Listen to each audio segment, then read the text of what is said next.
kind of set to happen, and that was the false flag ET invasion.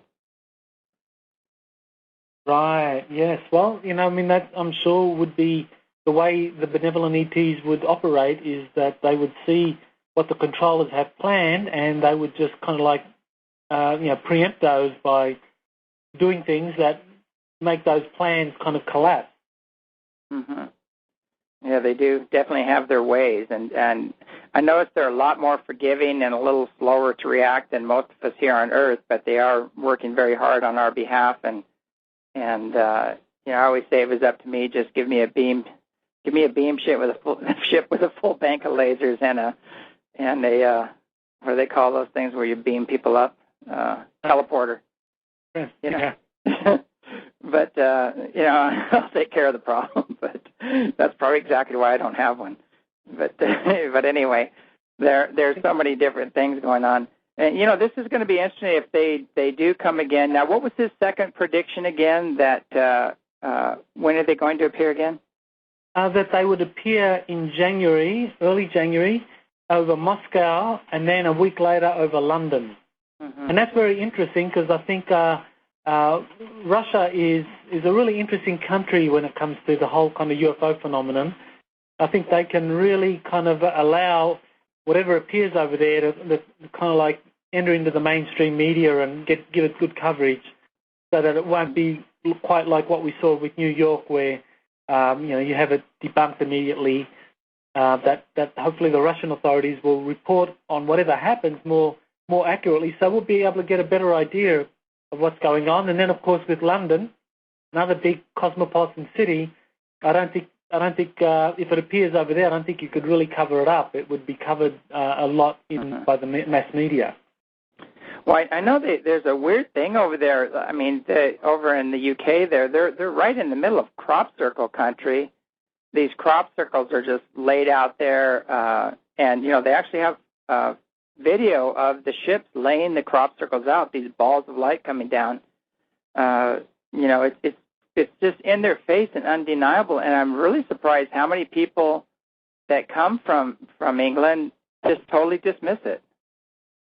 Right. Yeah. No. It's something that kind of develops slowly in terms of people being exposed to the crop circles. I mean, as I'm sure you know, they're such incredibly beautiful designs that people get really interested and committed to finding out what's going on. And these even kind of scientists, very senior scientists in some cases, get very interested in the crop circle phenomenon, because, you've got this rare combination of beauty and complexity. So it really does draw in some really kind of profound minds, and it's raising consciousness. But it kind of seeps out into the general public, much more slowly. I think most in England, like probably many around the world, would dismiss crop circles as being, isn't that the Doug and Dave thing? Yeah. Doug and Dave hoax. But in fact, those that follow crop circles would know by now that there is something going on which is not of this world. Well, maybe those two balls of light that flew over the field were Doug and Dave, because I know one of them died. I don't know if the other one's still alive. But anyway, that's what I told him. I said, well, if Doug and Dave are in spirit world, that could have been them. That's the only thing I can say. But I saw these balls of light, fly over, the crops lay down in seconds, and, intricate circles being made in a matter of seconds. And there is no way a team of you'd have to have a whole team of geometry majors out there with surveyors and everything else, and to lay something out like that, it would take a long time to do it. And then there's no way you could weave the crops together the way they're woven, and then scurry out of there with no footprint. I mean, that's just insane for people to still hold on to the idea that just there's a few people running around doing them. Not that there aren't people around trying to mimic crop circles. I know that is going on, but these very intricate, complex circles that are laid down in seconds, that have a very high energy inside of them after they're laid down, and a message, I just don't see how any reasonable mind could dismiss that as Doug and Dave or some other people doing it. Well, that's right, and I saw that footage as well as you, James, about the balls of light, creating those crop circles just in seconds. I mean, that to me was kind of very revealing. It's like, well, this is how it's done in seconds, and there's no way people, no matter how well trained, could create these huge crop circles. Some of them are kind of like hundreds of feet in length, let alone created overnight as opposed to seconds. But because this is how some of these big crop circles appear. Often there's someone will look there and literally just minutes later they'll look again and there it is in the fullness of the design. And so that's certainly not any man-made technology. No, it's definitely not. Oh, I know one thing, when the crop circles were really in the news and people kept asking me who's making them, and, I would meditate on it, and they would tell me that they were making them, and they told me how they were making them, which was quite interesting. And they said that they actually send down probes, and the crop circle is programmed into the probe, and it goes down and it lays the circle out and then goes back up to the ship. And boy, I got all kinds of hell for talking about that when people were still trying to figure out how they were made. And, people were saying that Mother Earth was making them, and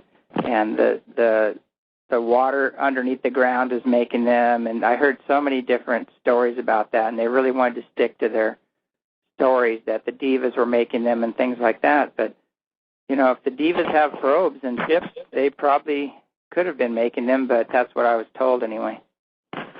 Well, people can get very attached to their explanation for any phenomenon, and certainly that's something that a lot of people would want to see, that this is something created by Mother Earth, by Gaia. And, there's probably a relationship here, because I think extraterrestrials have a different way of viewing kind of life forms than we do. I mean, for example, they would see the trees or the dolphins and the whales as being advanced forms of life, or being kind of intelligent forms of life that they can communicate with. And, like trees or even the planet herself would be something you could communicate with. So, I think there's probably that factor there as well. Oh, I agree. When we do these healing meditations, I always talk about we bring in the Gaia Sophia principle, and that the spirit of the earth as well, to connect with these ultra-dimensionals and the higher dimensions, and masters and angelic kingdoms, and we tie it all together and bring them all together in harmony in these healing meditations. And I've had people ask me, well, why are you working with Gaia? What does that have to do with UFOs? And I said, none of it's disconnected. It's all connected. Gaia, the UFOs, the ultra-dimensional beings, the ascended masters, the angelic kingdom, the nature kingdom, all of them are connected, and they're all working in harmony. And then we have us, that have chosen to be disconnected and kind of out of the loop. Yeah, thanks for pointing that out, James, because that's one of the things that I know that I've kind of changed in terms of the 9 years now that I've been working on the UFO issue in the field of exopolitics, is that, to begin with, it was pretty much straight kind of looking at UFOs, extraterrestrials as, technology-driven civilizations, and you kind of had this kind of hard physical evidence that was seen and photographed and people were talking about. And, that was to begin with how I was focusing my exopolitics research. But over the years, I've realized that, in fact, just as you pointed out, that there are these higher dimensional beings, ascended masters, angels, Elohim, whatever you call them, that these higher dimensional beings are really part of the equation, and that you can't remove them from the study of exopolitics or the study of extraterrestrial life. And that, and you mentioned at the very beginning the upcoming conference, the Earth Transformation Conference, that we hold every year here on the Big Island. And if your listeners want to learn more about it, just go to earthtransformation.com. And my presentation, I'll be presenting at that conference this year. I'll be talking about the role of celestials in helping prepare humanity for extraterrestrial contact. And that's quite interesting for me because up until this time I was had been focusing pretty much on extraterrestrial life, but now I know that celestials, or whether you call them ultra-dimensionals, high-dimensionals, ascended masters, whatever, that they are actually helping us prepare for extraterrestrial contact. And that's a mind-blowing concept, but it's true. I mean, this is something that I've concluded after looking at all of the evidence, all of the testimonies of different contactees and some of the whistleblowers, that is in fact exactly what's happening, and we need to look at that. And I know you'll be talking about similar things at the conference yourself. Yeah, definitely. I know, if you go back into all the ancient Vedic scriptures, they totally connect the ships and the gods and the great wars of the past, all of these things, giving very explicit descriptions of these ships. And then you look in the frescoes all around Europe with undeniable UFOs and a Mary praying with a gold beam of light coming down to her crown chakra, Jesus being baptized with a big golden ship above him. There's fleets of ships in these frescoes and beings waving back at the people. And these frescoes have names like initiation and all kinds of different names to them. They're very holy names, you might say. When people do the research, one day they're going to realize it's all tied together, and those beings that we interacted in the past, when they left the Earth, they went back to one of these other dimensions or one of these other civilizations, from which they came from to incarnate on the Earth, and they brought that consciousness here to Earth to help in the transition.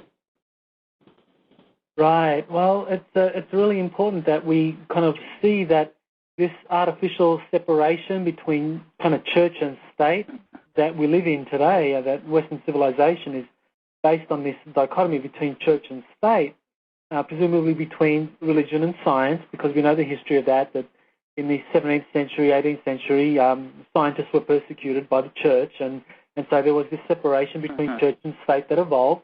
But, when you look at that concept of a separation of church and state and you apply it to the extraterrestrial phenomenon, it's nonsense, because it really doesn't apply. Because, as you said, when you look at the extraterrestrial phenomenon, not only is it a hardcore kind of scientific issue that you can identify and measure and observe and evaluate and theorize using scientific theories and technologies and so forth, but it's also a profoundly religious phenomenon, because when we look at the historical text, we find multiple references to extraterrestrial life. I mean, they're referred to often as angels or even gods, but it's clear when you look at the context that they're referring to extraterrestrials, that the ancients talked about contact with extraterrestrials, and that the only way that they could kind of create a framework for understanding it was to depict them as gods. And they developed a whole religion around it. And multiple religions were developed around the gods. And so that is the basis of our religious tradition. So the whole separation between church and state when it comes to the extraterrestrial phenomenon is really nonsense. It doesn't apply. I mean, this phenomenon crosses both spheres. Oh, definitely. There's no boundaries to it. And I always say, too, that, there's some contacts I think were a little trespassing, and they're low-level contacts, and then some contacts are of the highest level that you can't deny. These beings are extremely spiritually and technologically advanced beings that would definitely be seen as a god or an angel when they appear to humans, especially primitive humans. Well, that's right, and we're talking about advanced technologies interacting with primitive peoples, and the psychological effect of watching, an anti-gravity vehicle just kind of land in one's primitive surrounding, and people come out in shiny suits. Well, the inevitable psychological reaction would be, well, these are gods. I mean, even Captain Cook. I'm living actually in Kealakekua, which is that part of Hawaii where Captain Cook visited a few times, and actually where he died. So from where I'm sitting, I can actually see the Captain Cook monument where the man died. But when he first came here, the visit where he died, when he came, the Hawaiians thought that he was the returning god, and they welcomed him and feasted him. And they thought he was a god simply because he had this big ship thing that sailed on the water, and he had white hair and so forth. And so they thought that he was a god. So you can imagine